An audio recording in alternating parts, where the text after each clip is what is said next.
ಉಪದೇಶ ಕೊಡೋರೆಲ್ಲ ಉದ್ಧಾರ ಮಾಡಲ್ಲ. ನಿನಗೆ ಅನಿಸಿದ್ದನ್ನು ಮಾಡು, ಉದ್ಧಾರ ಆಗ್ತೀಯ. ನೀನು ನನ್ನೊಂದಿಗೆ ಹೇಗೆ ವರ್ತಿಸ್ತೀಯ ಎಂಬುದರ ಮೇಲೆ ನನ್ನ ಆ್ಯಟಿಟ್ಯೂಡ್ ಡಿಸೈಡ್ ಆಗುತ್ತದೆ.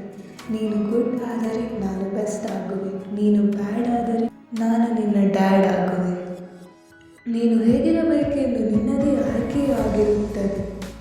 ಮರ್ಯಾದೆ ಎಲ್ಲರಿಗೂ ಕೊಡೋಣ, ಆದರೆ ನಂಬಿಕೆ ಯೋಗ್ಯತೆ ಇರೋರಿಗೆ ಮಾತ್ರ ಕೊಡೋಣ. ಯಾರು ಏನೇನೋ ಹೇಳ್ತಾರೆ ಅಂತ ತಲೆ ಕೆಡಿಸಿಕೊಳ್ಳೋ ಆ್ಯಟಿಟ್ಯೂಡ್ ನಂದಲ್ಲ. ನಾನು ಇರೋದೇ ಇಲ್ಲಿ. ನನಗೆ ಮುಖವಾಡ ಹಾಕ್ಕೊಂಡು ಬದುಕಲಿಕ್ಕೆ ಬರಲ್ಲ. ಹೇಳಿದ್ದು ಡೈರೆಕ್ಟಾಗೇ ಮಾಡ್ತೀನಿ, ಡೈರೆಕ್ಟಾಗೇ ಹೇಳ್ತೀನಿ. ನಾವು ಕರೆಕ್ಟಾಗಿ ಇದ್ದರೆ ಮಾತ್ರ ಇನ್ನೊಬ್ಬರ ಬಗ್ಗೆ ಮಾತಾಡಬೇಕು. ಸಮಯಕ್ಕೆ ತಕ್ಕಂತೆ ನಮ್ಮ ನೆರಳೇ ಬದಲಾಗುತ್ತವೆ, ಇನ್ನು ಮನುಷ್ಯರು ಯಾವ ಲೆಕ್ಕ? ಆಡಿರುವ ಮಾತನ್ನು ಆಡಿರುವ ವ್ಯಕ್ತಿ ಮರೆತಿರಬಹುದು, ಕೇಳಿಸಿಕೊಂಡ ಕಿವಿ ಪಟ್ಟಿರುವ ಅವಮಾನ ಯಾವತ್ತೂ ಮರೆಯಲ್ಲ. ನಾನು ಆಡಿರುವ ಮಾತು ಸರಿಯಾ